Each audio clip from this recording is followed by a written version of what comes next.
है lack of facilities की वजह से, ठीक है। तो ये तो वो जबरदस्ती ले गया ना साथ, तो इसलिए जरा दूर हो जाएगा मिलाना इसको साबित करना मुश्किल हो जाएगा। और कौन है जनाब, हफ्सा कहती हैं मोहम्मद बिन तुगलक कितने टाइम, उस बात हफ्सा ने लिखा ही नहीं ठीक की वो बात है कि नहीं है।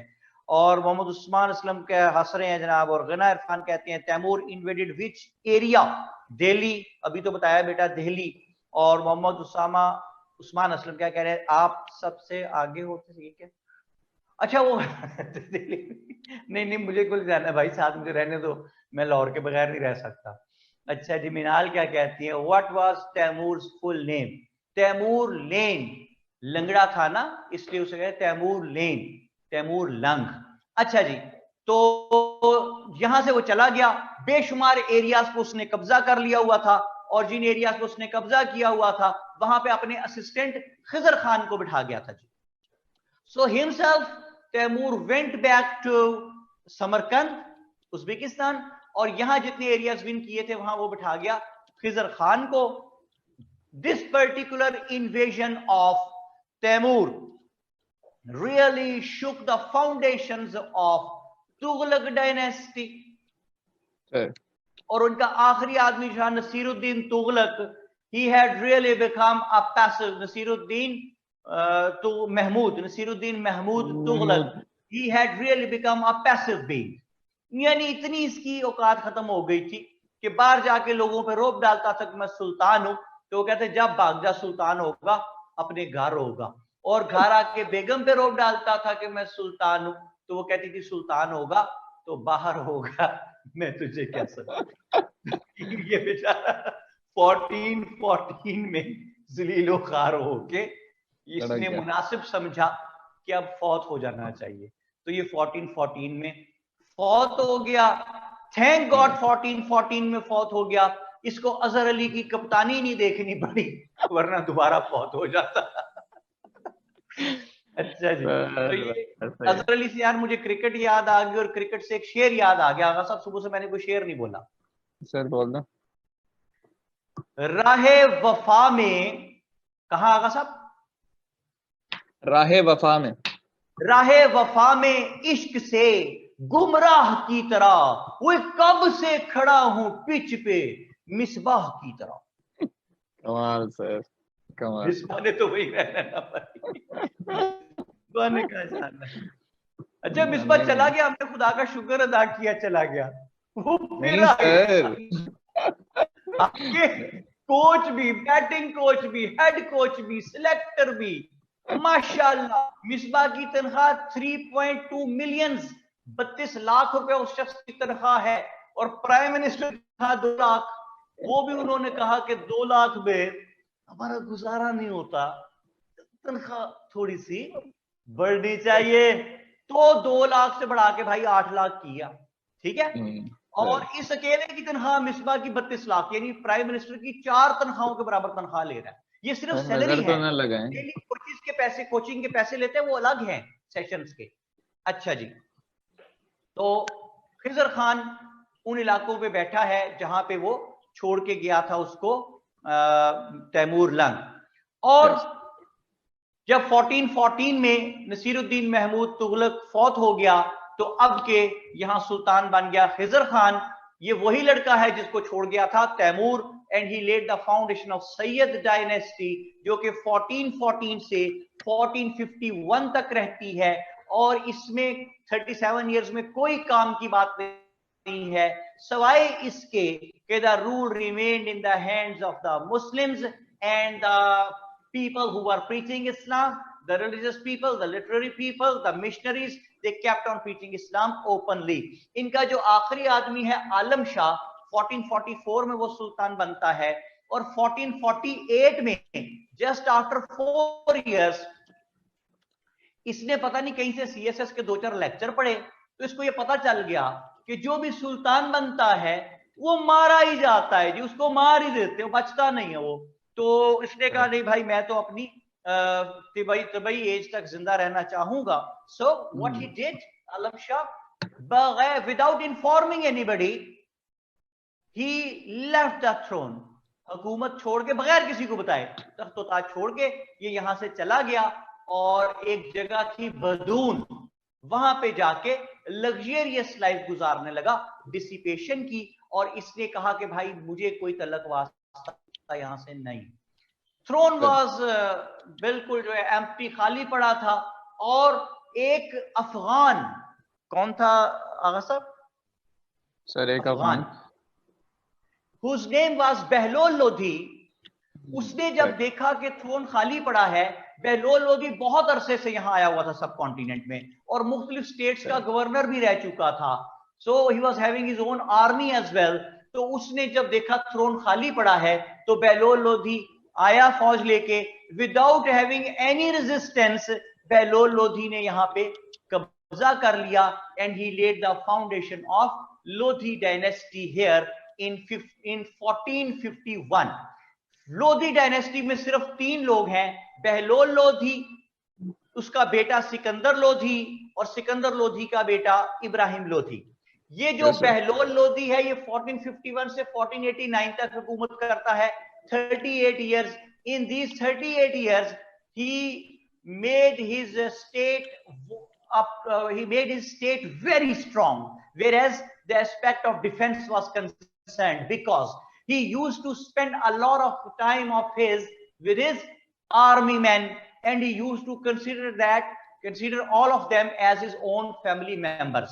तो इसलिए इसके 38 इयर्स के रूल में बहलोल लोधी के इंडिया, ये लोधी डायनेस्टी इतनी स्ट्रांग हो गई कि डर के मारे लोग इसकी तरफ देखते नहीं थे। और फिर जब ये फौत हुआ 1489 में तो इसका बेटा सिकंदर लोधी सुल्तान बन गया। वो 1489 से 1517 तक 28 साल सुल्तान रहता है। वो ही really followed the footprints of his father in the letter and spirit. उसी तरह आर्मी को मजबूत किया, उसी तरह तीर तलवार नेज़े ढाले भाले घोड़े हाथी और हॉर्समैन, एवरीथिंग वाज देयर। 1517 तक रहता है। अब देखिए कि 38 इयर्स का रूल बहलोल लोधी का, 28 इयर्स का रूल उसके बेटे सिकंदर लोधी का। इन 66 इयर्स में लोधी डायनेस्टी इतनी स्ट्रांग हो गई कि डर के मारे कोई देखता नहीं था इसकी तरफ।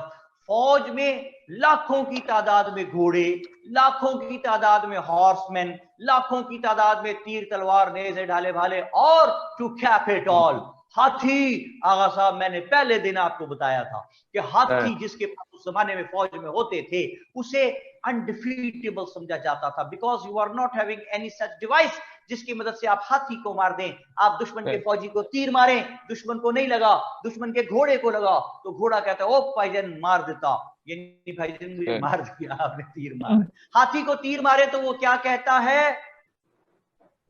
जिन्हें लाहौर नहीं देखा और जमिया नहीं।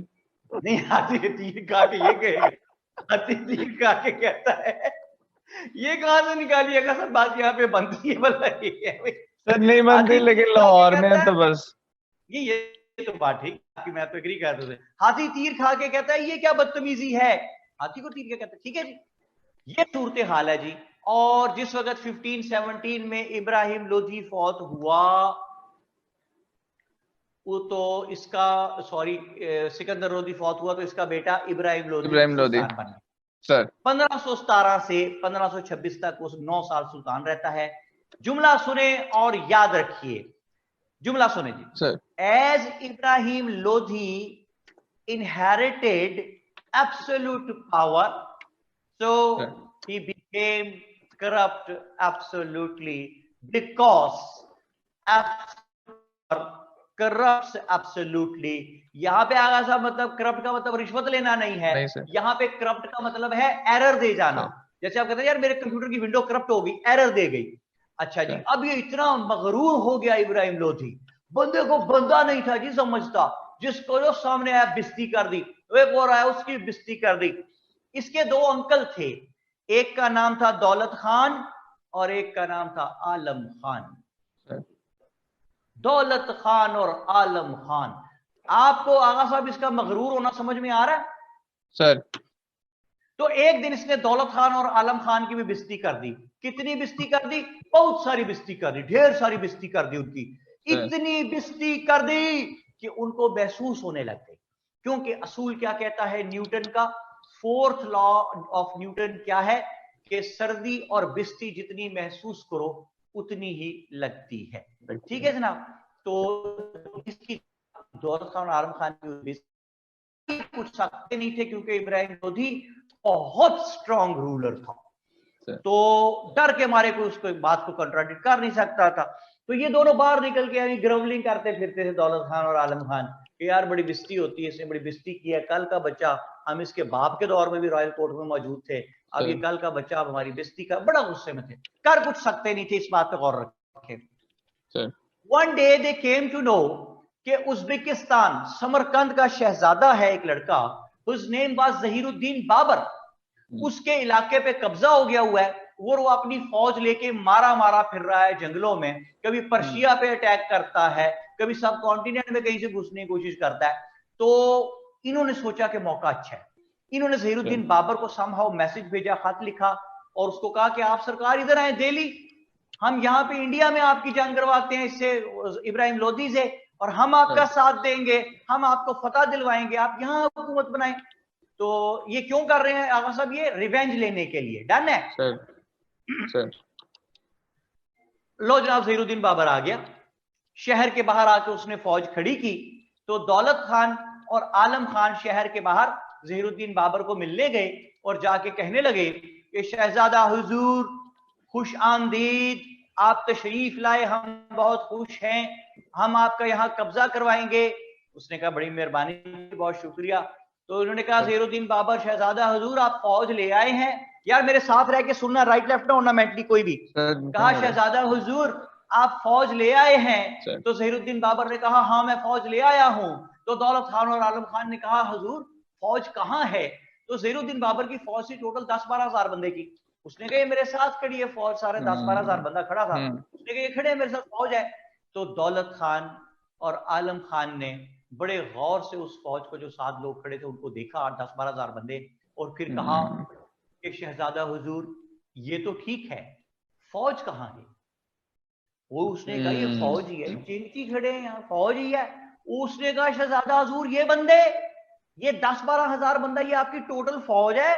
वो उसने कहा इससे कहीं ज्यादा तो इब्राहिम लोधी के पास हाथी हैं, he would certainly trample your army, कुचल के रख देगा आपकी फौज को। भाग जाओ शहजादे, जिंदगी बचाओ, जान बचाओ, यहां से वापस भाग जा, चला जा शहजादे, जान बचा ले। तो जहीरुद्दीन बाबर वहां एक जुमला बोलता है जो तारीख का हिस्सा बनता है, जो ज़बाने ज़दे आम होता है, आज भी लोग इंडिया पाकिस्तान में वो जुमला अक्सर बोलते हुए पाए जाते हैं। वो तारीखी जुमला क्या है? आज के दिन का लेक्चर का आखिरी जुमला, तारीखी जुमला जो जहीरुद्दीन बाबर ने इब्राहिम लोधी के खिलाफ जब वो लड़ने आया, तो उसने दौलत खान और आलम खान के मशवरे पे कि यहां से वापस चले जाओ, भाग जाओ शहजादे, तो जहीरुद्दीन बाबर ने वो तारीखी जुमला बोला। उसने कहा मेरा नाम जहीरुद्दीन बाबर है, मैं रियासत उज्बेकिस्तान समरकंद का शहजादा हूं, और मेरे बारे में मशहूर है जुमला कि अगर मैं एक बार कमिटमेंट कर लूं फिर तो मैं नहीं सुनता। और कोई बात समझ में आती है भाई? यार आगा साहब यही कहा होगा ना उसने, और क्या कहना था? आप खुद सोचे कॉमन सेंस से। उसने तोप दिखाए होंगे अपने, उसने तोप खाना दिखाया होगा। उसने कहा मैं आ गया हूं, अब मैं लड़ूंगा, हम आएंगे तो बोलेंगे तो बैठेंगे तो बात करेंगे तो लड़ेंगे तो जंग करेंगे और फतह हासिल करेंगे।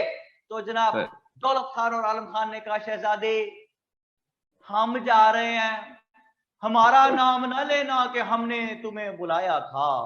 तो जहीरुद्दीन बाबर ने कहा तुम दोनों हो ही नैश, बुज़दिलो, वापस चले जाओ, हम तुम्हारा नाम ही नहीं लेंगे कि हमें तुमने बुलाया था। यहां तक गुफ्तगू पहुंची। Next morning the war began between Zahiruddin Babur and Ibrahim Lodhi.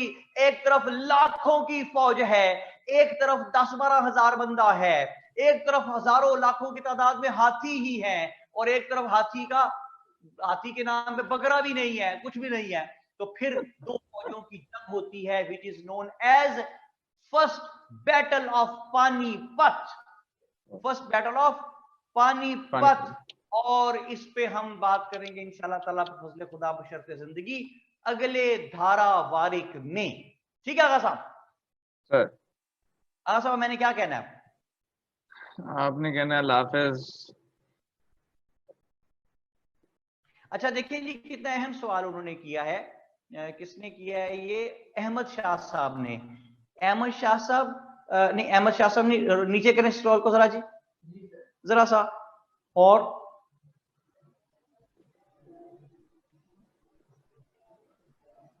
जरा वापस लाए स्क्रॉल नीचे की तरफ। ये जो सवाल है ना जी, ये इसका सवाल का जवाब आपने खुद ढूंढना है। मैं नाम नहीं लूंगा कौन पूछ रहा है, लेकिन जो भी पूछ रहा है उनको 21 तोपों की सलामी मेरी तरफ से। वो कहते हैं कि क्या जहीरुद्दीन बाबर को यहां तैमूर ने भेजा था? ठीक है, अब ये अंदाजा आप खुद ही लगाएं कि तैमूर 1397 में, मैंने अर्ज की, यहां जंग लड़ रहा था, और जहीरुद्दीन बाबर यहां आ रहा है 1526 में। तो आप खुद ही अंदाजा लगाते रहे कि तैमूर भेज सकता होगा कि नहीं। हाँ, अगर रूहों के सिलसिले है तो रूह उसकी आ गई होगी पर पोते में, अपने ग्रैंड सन में, और आके कहा होगा कि जा शहजादे वहां जाके जंग डाले भाई। फरखंदा क्या कहती हैं जी? कहती हैं what we have done in lecture so far we can review it from World Times Pakistan Affairs book. जी बिल्कुल, वहां से मेरे बेटे पढ़ सकते हैं आप इसको, और past present future of Pakistan से भी पढ़ सकते हैं, मेरे नोट से भी पढ़ सकते हैं। मजीद उसकी फिलहाल मेरे ख्याल में जरूरत नहीं है। अच्छा जी, सबा खान कहती है it's quite late but I wanted to ask why Khilji sons have different surnames. हाँ, ये बड़ी इंपॉर्टेंट बात है। देखिए बेटे, ये जो नाम उन पे साथ लगे ना, शाह या खान, ये उस जमाने में भी टाइटल के तौर पे साथ लगाया जाता था। ठीक है, जरूरी नहीं है कि वो उसका अपना एक बेटा शाह है और दूसरा जो है वो खान है। आप आजकल के हिसाब से देख रही हैं, तो अगर बिलावल भुट्टो जरदारी होता है, दोनों मैंने निहाल और ददयाल साइड के दोनों नाम उसने लग जाते हैं, लग सकते हैं साथ, तो क्या उसमें बुरी बात तो कोई नहीं, लेकिन उस जमाने में बतौर टाइटल इस्तेमाल होते हैं। आगा साहब ठीक है बात? यस सर, बिल्कुल So, clear. gentlemen, whatsoever we have tried to discuss today, we'll repeat it, complete it, and concrete it, and never let it know to anybody else how simple it is. और सब कुछ क्या है? बेकार है। बस you people are precious. कितने? We're very, very precious. So try to take good care of yourselves and try to become what? The best possible sons or daughters of your parents. इसके अलावा ना दुनिया में ना आखिरत में कामयाबी का और कोई रास्ता नहीं है। See you all next time. Keep flying and enjoying it. Salman Kazmi signing off. Thank you very much. Thank you sir.